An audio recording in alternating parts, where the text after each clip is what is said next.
Salut à tous, c'est Steven et aujourd'hui dans cette nouvelle vidéo je vais vous montrer comment stabiliser vos vidéos prises avec votre smartphone et sans vous ruiner parce que là on est bien d'accord, c'est quand même vraiment pas terrible niveau stabilisation. Le plus simple ça reste d'utiliser une perche à selfie. Vous en trouvez pour vraiment pas cher du tout et ça vous permettra d'avoir une vidéo beaucoup plus stable que si vous teniez simplement votre smartphone à la main. Mais la meilleure solution ça reste quand même d'utiliser un stabilisateur et celui que je vous conseille aujourd'hui c'est celui-ci, le Zhiyun Smooth Q.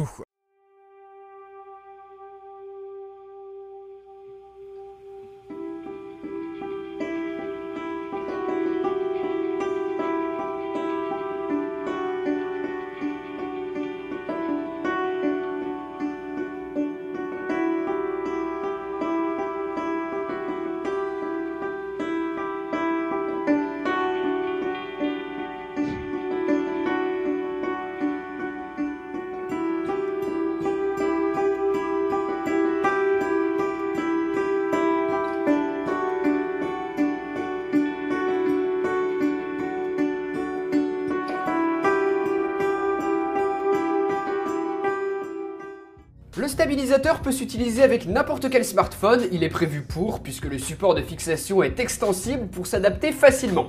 La mise en place ne prend que quelques secondes, que ce soit avec un smartphone Android ou bien avec un iPhone.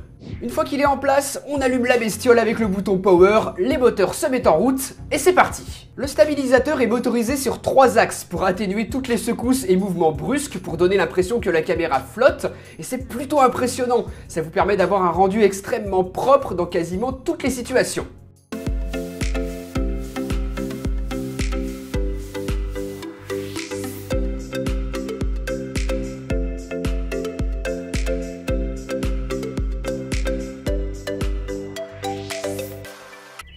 Donc si vous faites des vlogs, si vous avez envie de faire des reportages en extérieur ou même pour filmer vos vidéos de vacances, et ben un stabilisateur comme celui-ci, ça ajoute un gros plus, une vraie qualité à vos vidéos que vous ferez.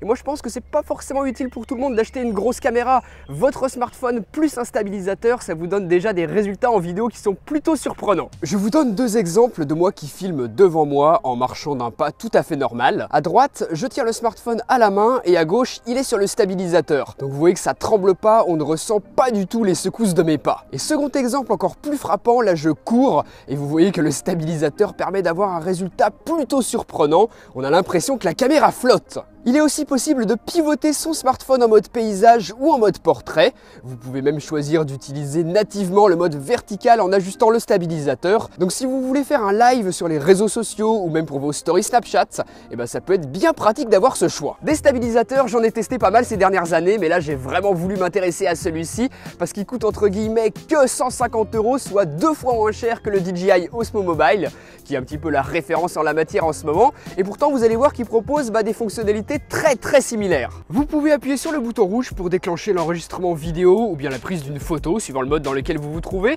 Et vous avez également un joystick comme sur une manette de console qui va vous permettre d'actionner un moteur et de tourner votre smartphone vers la droite ou vers la gauche, vers le haut ou vers le bas, plus ou moins rapidement suivant la force que vous donnez.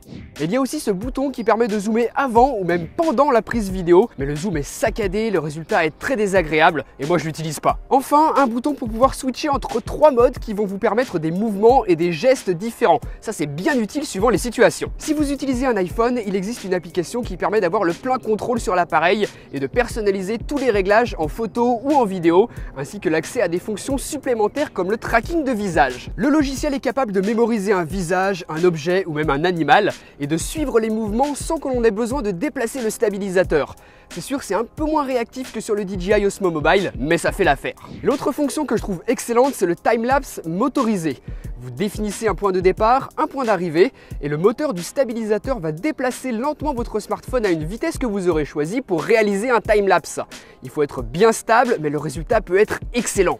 Justement, un pas de vis se trouve sous le Smooth Q qui vous permet de le monter sur un trépied ou un petit support. Vous avez aussi une prise USB pour recharger votre smartphone en cas de besoin, une prise micro USB pour recharger le gimbal en utilisant par exemple une batterie externe pour s'assurer de ne jamais être en panne de batterie en déplacement.